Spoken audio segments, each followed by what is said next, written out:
अपने घर पर खुश हो और इस सारे टाइम पीरियड में अपने सारी वर्कशीट्स में सेट कर रहे हो और मैं जो भी आपको मेरे बोर्ड पर, इस बोर्ड पर या डिजिटल क्लासरूम के माध्यम से मैं आप तक जो भी पहुंचा रहा हूँ, आप उसकी स्टडी बहुत अच्छे से कर रहे हो, उसके लिए सबको थैंक यू।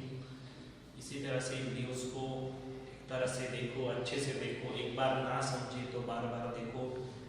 आपको वीडियोस देखने में वक्त लग रहा हो, बोर हो रहा हो, ऐसे कुछ थिंकिंग हो रही हो तो एक स्लॉट बनाकर वीडियोस देखो, कोई भी सब्जेक्ट हो। उसके लिए आपको ज़्यादा से ज़्यादा वक्त जाएगा लेकिन आपको एक उसका एक क्यूरियोसिटी रहेगी कि मुझे ये अभी पढ़ना है, मुझे अब ये देखना है, ऐसा। ठीक है, हमें आप भी जानते हैं कि हम अभी स्वर संधि का पाठ देख रहे हैं और स्वर संधि के इस पाठ में हमने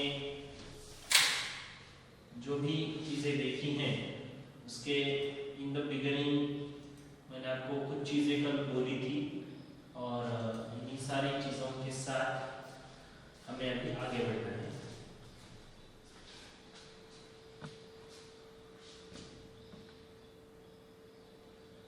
संधि हम उन चीजों की करते हैं कि जब दो वर्णों के मेल से कोई नया विकार उत्पन्न होता है तो उसे संधि कहते हैं। और संधिस्थ पद को जब हम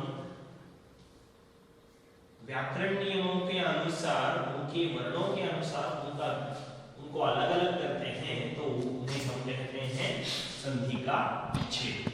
हम संधि की व्याख्या कल पढ़ चुके हैं, अभी मैं वही व्याख्या भी आपके सामने रिपीट कर रहा हूं। दो वर्णों के मेल से जो विकार उत्पन्न होता है उसे संधि कहते हैं तथा जब किसी संधिस्थ शब्द को खंडित करके अलग अलग किया जाता है तो उसे संधि विच्छेद कहते हैं। अब देख सकते हैं हम सूर्य अस्तः, सूर्यास्तः के सामने ओ आया इसलिए दीर्घ आ बनेगा तो क्या हो गया सूर्यास्तः। गण अधिक ईशः गणेशः, न के सामने ई आया तो ऐसे संदर्भ में स्वर संधि के नियम के अनुसार वहां पे ए होता है तो हो गया गणेश। इस तरह से तो आगे बढ़ते हुए अभी आपको क्या करना है कि कल हमने क्या किया था, कुछ एग्जांपल्स लिखे थे, मैंने आपको बोर्ड पर लिख कर दिए थे और आज आपको क्या करना है, ये व्याख्या लिखनी है। तो मैं अभी आपको व्याख्या पढ़कर बता रहा हूं, अभी आपको व्याख्या लिखनी है। लिख रहे हो ना आप? बुक्स निकालो, नोटबुक्स, टेक्स्ट बुक, नोटबुक और पेन अपने पास रखो। चलो लिखो व्याख्या, आपके बुक में है, आप देखकर लिख सकते हो और ऑन स्क्रीन भी आपके सामने यही व्याख्या है। व्याख्या क्या है? संधि, ऊपर टाइटल क्या देना है, पाठ का टाइटल क्या देना है हमें, ऊपर जो पाठ का टाइटल है, पाठ का टाइटल क्या है हमारे, संधि। चैप्टर नंबर 3 संधि।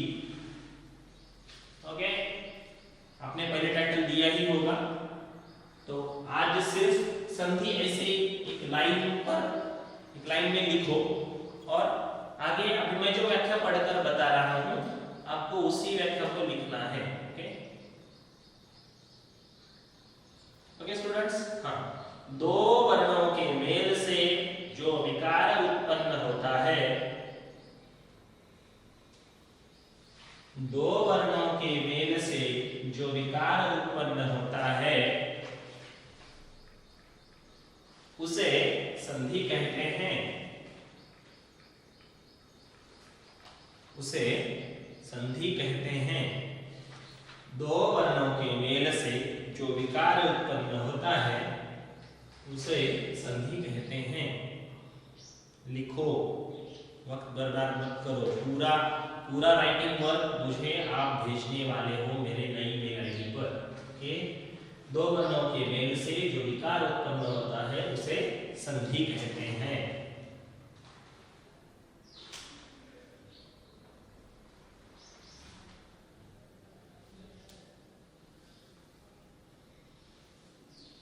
तथा जब किसी संधिस्थ शब्द को, व्याख्या आपके सामने बुक में है, वही व्याख्या आपको लिखनी है।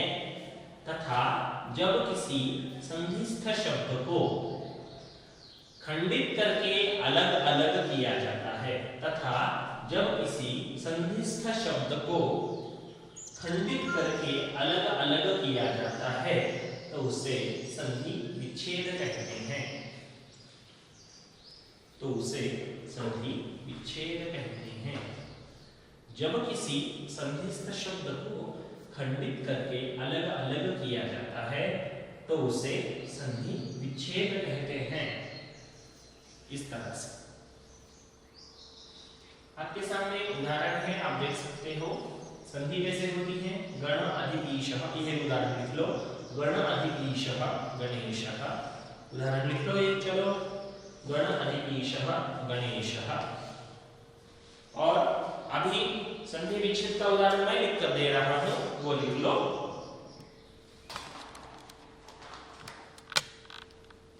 संधि विच्छेद का उदाहरण मैं लिख कर दे रहा हूं, वो लिख लो।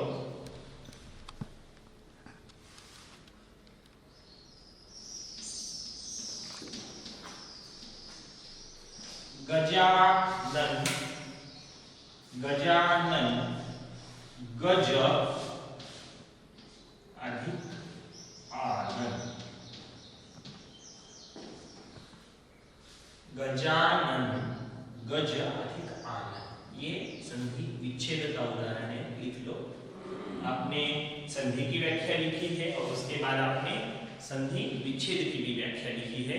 संधि का आपने लिखा है गण अधिक ईशः गणेशः, और दूसरा भी उदाहरण जो है संधि विच्छेद का, ये गणपति का ही है, गजानन, गज अधिक आनन। यानी कि जब आपके सामने कोई पद बनाकर दिया गया है, उसको अलग अलग करना है ग्रामेटिकल रूल्स के अनुसार, तो वो संधि विच्छेद कहलाता है। और आप जब दो शब्दों को जोड़कर एक नया विकार उत्पन्न करते हो तो वो संधि कहलाता है। तो ये हो गई संधि और ये हो गया संधि विच्छेद। यहाँ पर संधिस्थ पद है, उसको हमने अलग अलग किया है तो संधि विच्छेद हो गया। अलग अलग पदों को एक किया तो वो संधि हो गया। ठीक है स्टूडेंट्स, लिख लो एग्जाम्पल।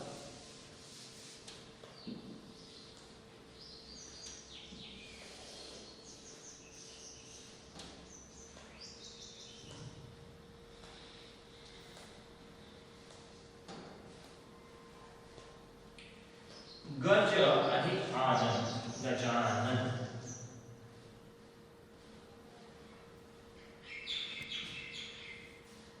ओके, तो मैं अभी आगे बढ़ रहा हूं। संधि के सामान्य रूप से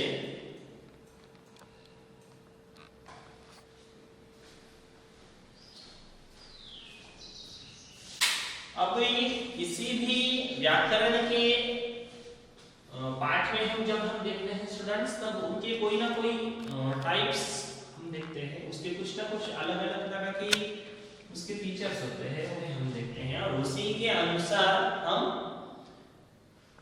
उन चीजों को फॉलो करते हैं। और अभी हम इतना तो जान चुके हैं कि संधि हमें किसे कहना है, जब दो वर्णों के मेल से कोई नया विकार उत्पन्न होगा, नया शब्द तैयार होगा, तो हम उसे संधि कहेंगे। और संधि विच्छेद किसे कहेंगे, जब दो वर्णों को एकत्र करने के बाद संधि, लेकिन दो वर्ण हैं, उनका शब्द बना संधिस्थ पद। संधिस्थ पद को जब हम अलग अलग करेंगे तब वो क्या कहलाएगा, यस वेरी गुड, क्या कहलाएगा, संधि का विच्छेद। अब इस संधि के भी मूल रूप से पाणिनीय व्याकरण के अनुसार मूल रूप से तीन प्रकार होते हैं। कौन कौन से हैं? संधि तीन प्रकार की होती है, स्वर संधि, व्यंजन संधि, विसर्ग संधि। स्वरों के आधार पर जो संधि की जाती है हम उसे स्वर संधि कहते हैं। जैसे कि हम देख सकते हैं, जब दो स्वरों के मिलने पर उनमें कोई परिवर्तन होता है तो उसे स्वर संधि कहते हैं। जब दो स्वरों के मिलने पर उनमें कोई परिवर्तन होता है तो उसे स्वर संधि कहते हैं। जब दो वर्णों के, दो स्वरों के, वर्णों के नहीं, जब दो स्वरों के मिलने पर उनमें कोई परिवर्तन होता है तो उसे स्वर संधि कहते हैं। हैं, यानी कि स्वरों स्वरों के मेल से नया विकार उत्पन्न होगा तो वो क्या कहलाएगी? वो संधि कौन सी संधि कहलाएगी? वह संधि स्वर संधि कहलाएगी। विद्या अधिक आलयः, विद्यालयः। देख सकते हैं हम अभी संधि कैसे होती है और संधि का विच्छेद कैसा होता है स्वर संधि में। मैं इतना आपको समझाने का प्रयास करूंगा, आशा है कि आपको समझ जाएगा। अब देखिए हमारे सामने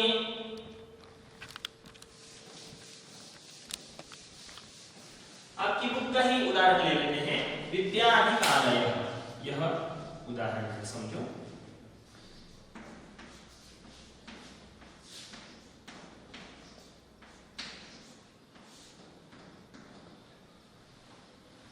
विद्या अधिक आलयः। मराठी में एक व्याकरण की किताब है संस्कृत की, उसमें एक डेफिनेशन आती है स्वर संधि की। क्या कहती है स्वर संधि की डेफिनेशन? कि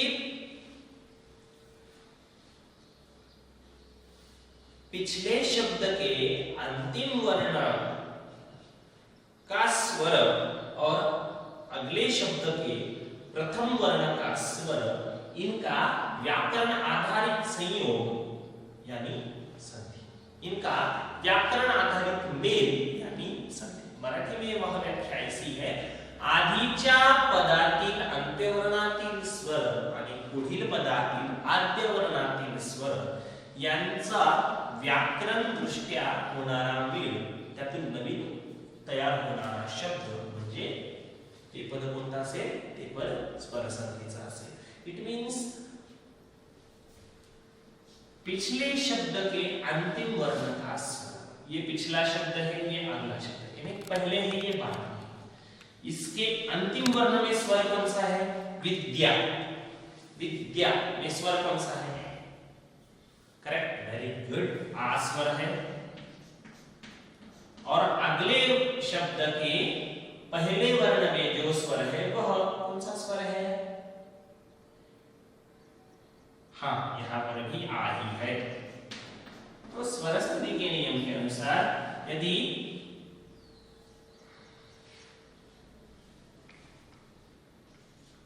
अ या आ के सामने अ या आ आएगा तो उसके व्याकरण नियम के अनुसार वहां पे उसका दीर्घ आ ही बनेगा।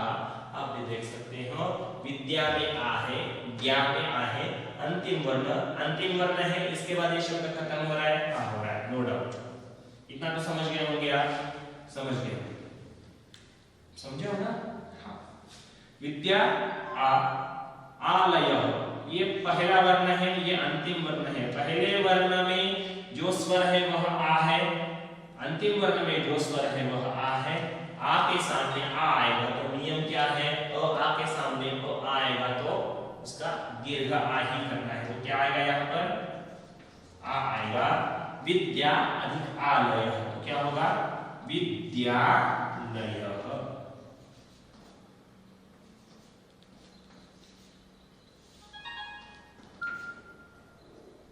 ओके स्टूडेंट्स, विद्या अधिक आलयः विद्यालयः, राम अधिक आलयः रामालयः, कृष्ण अधिक आलयः कृष्णालयः, सूर्य अधिक अस्तः सूर्यास्तः, कृपा अधिक अर्थः कृपार्थः, कृत अधिक अन्तः कृतान्तः। ओके, इस तरह से, यानी कि जब दो स्वरों के मेल से कोई नया विकार उत्पन्न होगा तो हम उसे कहेंगे स्वर संधि। स्वरों के मेल से, आप देख सकते हो इस व्याख्या में, स्वरों के मेल से, स्वरों के मेल से दो स्वरों के मेल से नया विकार उत्पन्न होगा, नया शब्द तैयार होगा, तो हम उसे कहेंगे, क्या कहेंगे हम उसे? हम उसे कहेंगे, हाँ, हम उसे कहेंगे स्वर संधि। आज हम क्या क्या देख चुके हैं? हम संधि की व्याख्या देख चुके हैं और संधि के प्रकार देख चुके हैं। स्वर संधि, व्यंजन संधि और विसर्ग संधि, ऐसी 3 संधियों के प्रकार होते हैं। इसके बारे में हम जानकारी देख चुके हैं। बाद में हम स्वर संधि को ठीक तरह से समझ चुके हैं और अभी पाठ के अंतिम चरण में मैं आपको कुछ चीजें लिख कर दे रहा हूं। Write down. और आपके सामने यदि अ या आएगा तो दीर्घ आ होगा। ह्रस्व ई या दीर्घ ई के सामने यदि ह्रस्व ई या दीर्घ ई आएगा तो क्या होगा? वेरी गुड, दीर्घ ई होगा। बाद में ह्रस्व उ या दीर्घ उ के सामने ह्रस्व उ या दीर्घ उ आएगा तो क्या होगा? हाँ, दीर्घ उ होगा।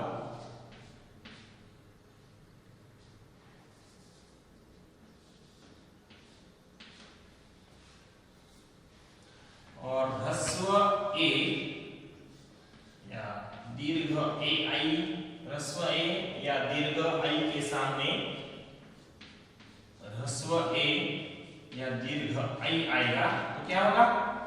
ए और ए में दीर्घ कौन सा है? हाँ, आई दीर्घ है तो उसके सामने आई आएगा इस तरह से। ओके, तो अभी आपको ये लिख लेना है, पॉज कर कर लिख लो।